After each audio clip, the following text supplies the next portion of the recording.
నేను ఆధార్ కార్డు మార్చినాను. నేను అతనేమన్నాడు, అతను చీకొడుతున్నాడు, ఇంట్లో వాడుకున్నాడు, మొబైల్ సహజం ఇంతే అన్నాడు. మొహాలంటే సహజం ఇంతే, నువ్వు ఫస్ట్ స్కూల్ తీసుకోవడం ఆధార్ కార్డు మార్చుకున్నాడు. బదలాపుగా మార్చుకున్న తర్వాత మళ్ళీ ఎప్పుడు ఇంట్లో చేస్తున్నాడు.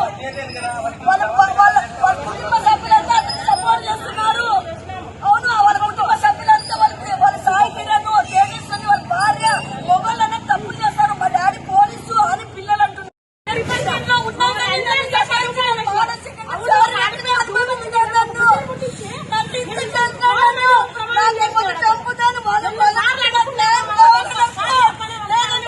చచ్చిపోతాను నేను.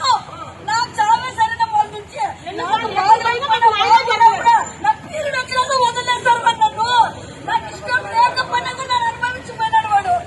రీసెంట్ గా కూడా ఈ మధ్యలో మీరు చేయండి, ట్రేస్ చేయండి కావాలంటే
చేసుకున్న తర్వాత ఈ రోజు 14 ఏళ్ళ అబ్బాయి కొడుకు ఈ రోజు వాళ్ళ భార్య పిల్లలందరూ కలిసి వాళ్ళు ఎంత విపరీతంగా దూషిస్తున్నారంటే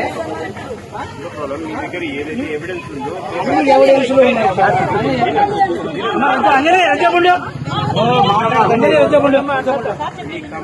వినతి తీసుకుని రండి, సార్ని కలుపుతాము.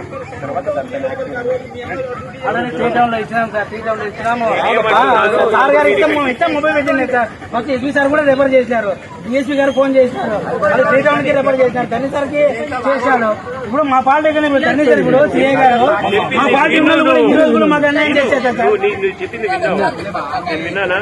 నేను చెప్పింది కానీ విను. మా పార్టీకి మాకు న్యాయం చేసే అధికారులు ఎవరు లేకపోతే మేము ఎవరు నేనేమంటున్నాను, నువ్వు చెప్పినావు, నేను విన్నాను. ఏదైతే నువ్వు పేపర్ మూలకంగా నీ దగ్గర ఉన్న ఎవిడెన్సెస్ తీసుకుంటా సార్ దగ్గర సార్, నేను ఒక గిరిజన మహిళని, ఇట్లా ఏఆర్ఎస్ఐ పీటీసీగా పనిచేస్తాడు. అతను నా భర్త జమీదారుగా ట్రైనింగ్ వచ్చినప్పుడు నా భర్తకు పరిచయం అయి నా ఇంటికి వచ్చినాడు. నా భర్త ఫ్రెండ్గా వచ్చి నన్ను నాకు గర్భవతిని చేసి ఇప్పుడు మాకు ఎవరో తెలియదు అన్నట్టు చేస్తున్నాడు సార్. మాకు అక్కడి నుంచి అక్కడ ఫ్యామిలీ నుంచి మాకు భయం ఉంది. మమ్మల్ని ఇప్పుడు ఆధార్ కార్డులో తొలగించకపోతే వాళ్ళ భార్య పిల్లలు వాళ్ళందరూ మమ్మల్ని అంటున్నారు. మా ఇంటికి వచ్చి మా తీసుకొని ఇంతవరకు మాకంతా ఇది చేసి ఇప్పుడు నాకు సంబంధం లేదంటున్నారు సార్. మమ్మల్ని మాకు చావు భయం ఉంది, అతని నుంచి మాకు చావు భయం ఉంది, అతని ఫ్యామిలీ నుంచి చావు భయం ఉంది. కాబట్టి వాళ్ళు వెంటనే మీరు చర్యలు తీసుకొని మాకు న్యాయం చేయాలని నేను కోరుకుంటున్నాను. నేను నా కొడుకు, ఇది నా పరిస్థితి. చంద్రశేఖర్ ARSI చంద్రశేఖర్ పీటీస్ లో పని చేస్తుందా, ఇప్పుడు రెడ్డిపల్లి దగ్గర నీలంపల్లి బెటాలియన్ లో పని చేస్తున్నాడు. ఇప్పుడు మీడియా తరఫున మీకు ఏం కావాలమ్మా? మాకు న్యాయం కావాలా? వాళ్ళు భార్య పిల్లలు చంపుదామని బెదిరిస్తున్నారు. మాకు ఏం న్యాయం చేస్తారో అతను పిలిచి విచారించాలి.